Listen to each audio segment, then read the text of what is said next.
So today we are going to discuss about the next sutra, which talks basically about the root cause of the sufferings, how drashta, when it starts identifying itself with the drasya or with the object which it sees as its own, becomes the main cause of the sufferings.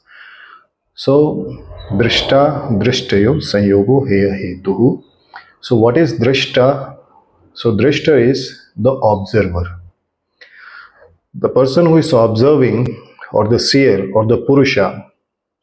Drashya is that which is perceived or which is seen, and whatever is seen is nothing but prakriti, because prakriti has formed this whole world, and whatever is present in this whole world is one of the types of the prakriti only. Samyoga means association, conjunction, or union. So when drashta and drashya is in conjunction, or when it is in union,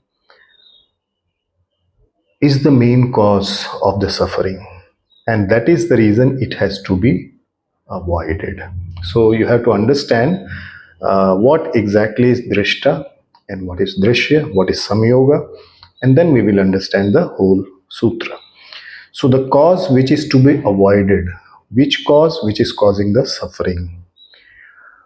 Avoided is the indiscriminate association of the purusha and the drashya. So observer and the things which are to be perceived, or the object.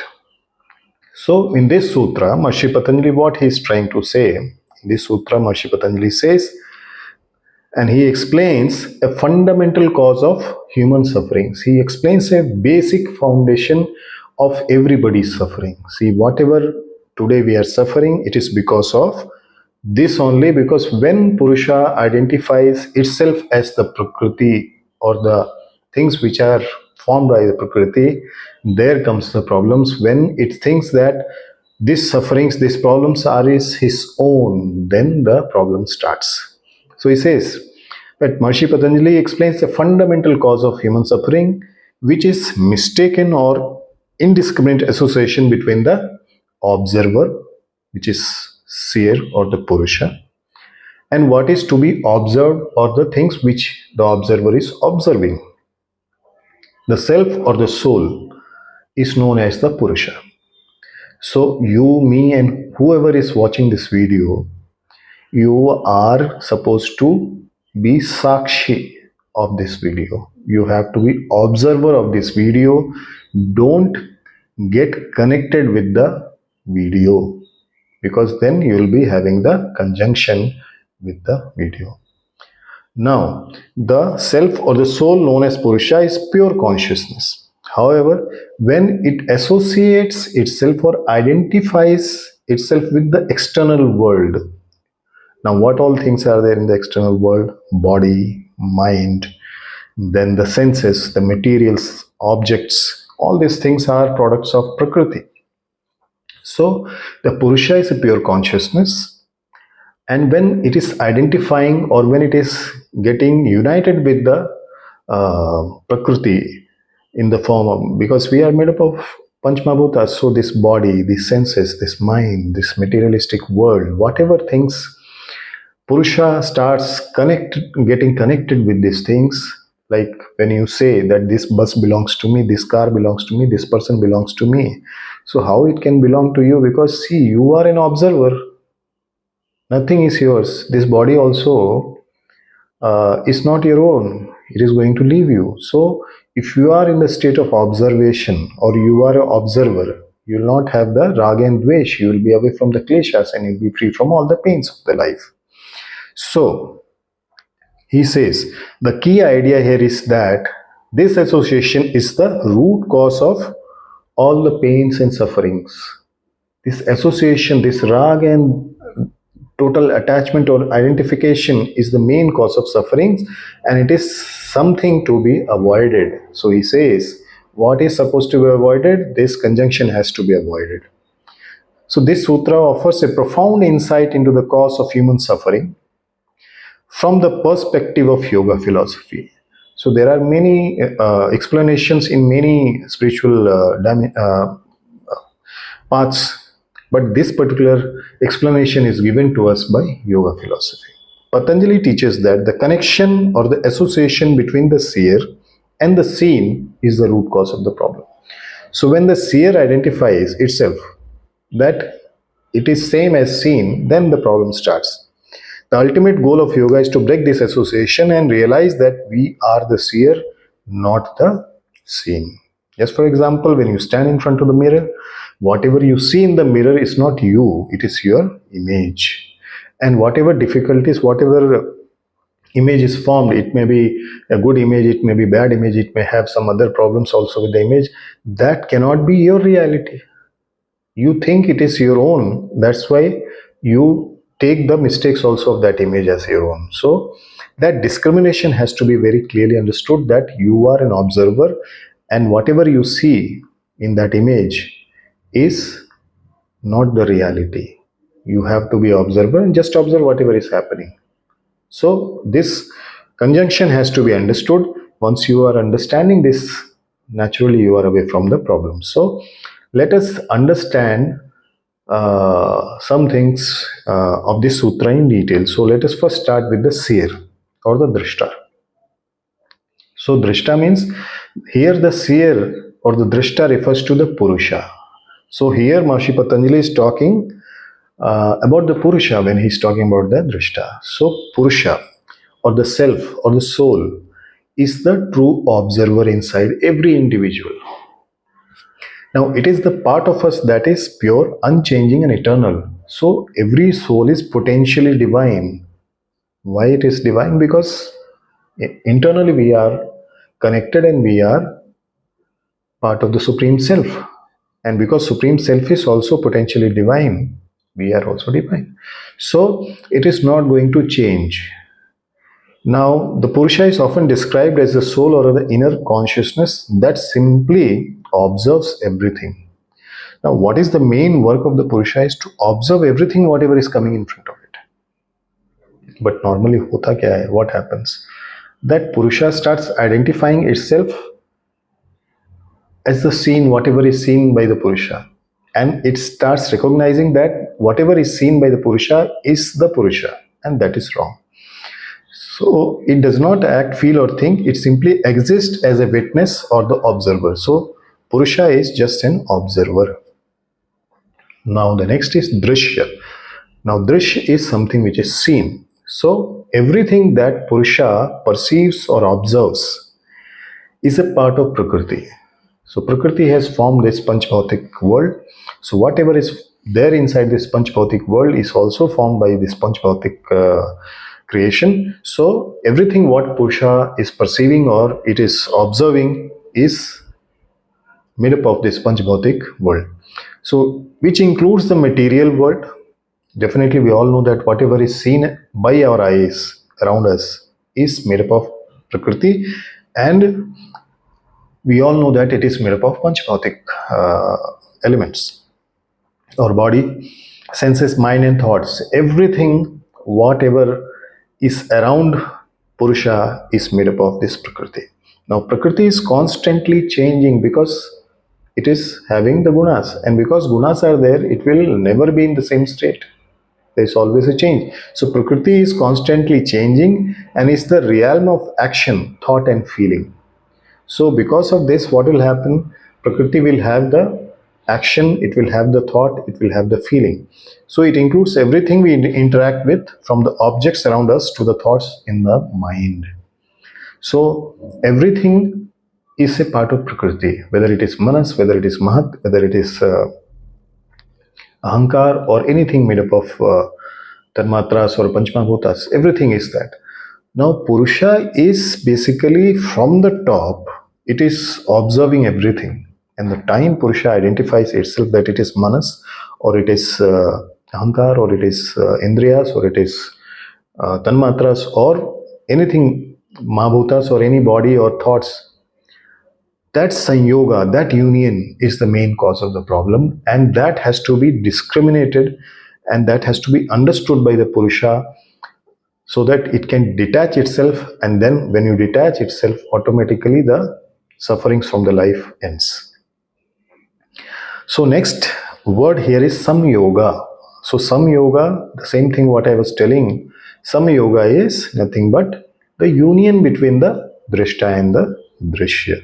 So whatever is seen by the drashta has to be understood in its actual form.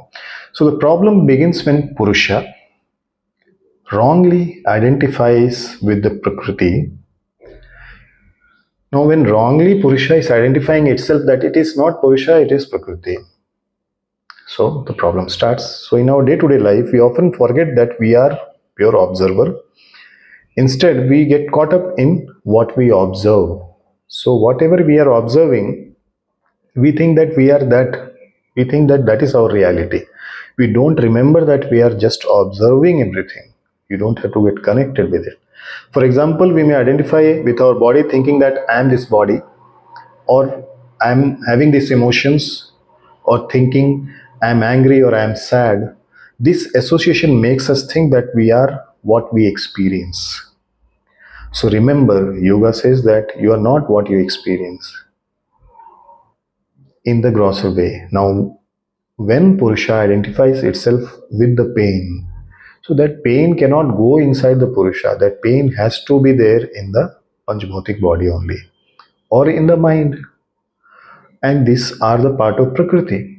So when Purusha, who is observer, identifies itself with the Prakriti, then problem comes. So when we mistakenly associate ourselves with the physical body, thoughts or emotions, we become attached to the pleasures and the pains of the world, rag and vesh, kleshas. So we have to identify ourselves, and we have to realize also that we are not this.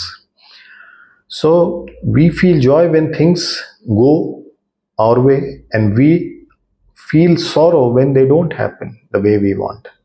However, these emotions are based on the temporary experiences in the Prakriti, and since Prakriti is always changing, these emotions, these feelings also keep on changing. And what happens? Because of this, sometimes you are happy, sometimes you are sad, but that is not your true nature. Why you are happy and sad? Because you have identified yourself with that pain. If you detach yourself, you are away from that particular pain. So next word is heya hetu. So Patanjali points out that this mistaken identification or association is the root cause of all the problems. So Maharishi Patanjali very clearly says that when drashta and drashya, observer and the seen, is one, or it is united, so there is no clarity in the understanding of the scene. So that becomes the problem, that becomes the cause of the suffering. So the Purusha is pure and free from all the sufferings. It cannot have any sufferings because it is Purusha. And when it identifies itself with the Prakriti, then is the problem actually. So the Purusha is pure and free from the sufferings, but when it identifies with the changing nature of Prakriti, it starts experiencing pain. So let us understand that if you want to be free from the pain, don't identify with the things which you see around you. Practice vairagya. So for instance, if you see a reflection in the mirror and mistake it for your actual form and image. So this is very important. When Purusha, your true self, associates with the body, mind and emotions, it mistakes itself and it starts thinking and starts suffering because it starts identifying itself with the Prakriti. So, but in reality, Purusha remains untouched by these changes. So, that reality has to be always remembered, because if you forget this, then it becomes the root of the problem. So, now let us understand how to avoid this cause of suffering. So, yoga offers a solution to all these problems. The practice of yoga, especially the deeper stages like dhyan, samadhi, helps to break this mistaken association. Through these practices, a person learns to see the difference between the seer and the seen. So when you start practicing yam niyam asan pranayam pratyahar, when you start identifying that yes, you are the observer, you are not the scene, it's not your reality. So automatically, as you start progressing in the antaranga yoga, dhara, dhyana and samadhi, things becomes more clear to you. A yogi who practices regularly becomes more aware of their distinction and starts to realize that who is Purusha and what is the true nature of Purusha. And Purusha is separate from the body, mind, and senses. And that is the reason we say that Prakriti, or the body which is made up of Prakriti, can perish one day, but Purusha, the Atma, is always immortal. It is always present. That consciousness is always present. The Purusha is simply the observer, while the mind, body, emotions are just being observed. As we advance in our practice, we become less attached to the external world and more rooted in our awareness of the Purusha. So that is the ultimate aim. So Maharishi Patanjali's sutra teaches that these sufferings is mistaken identification between the seer and the seen, Purush or Prakriti. By understanding and practicing the distinction between these two, we can avoid the pain and suffering from the life. So if we understand that we are observer and this whatever we see is not our own, we don't have to get attached to it. So you end the problems and the sufferings of your life. The path of yoga helps us to realize that we are not body, we are not mind, we are not emotions, we are eternal, unchanging observer. So start observing the world. Once we feel fully internalize this truth, we can live in a state of peace and freedom. So this is the actual meaning of this whole sutra, that the conjunction between the drasta, the seer, and the drasya, the seen, is the root cause of all the sufferings. And by the practice of abhyas and vairagya, you can identify yourself that you are the Purusha, you are not the seen.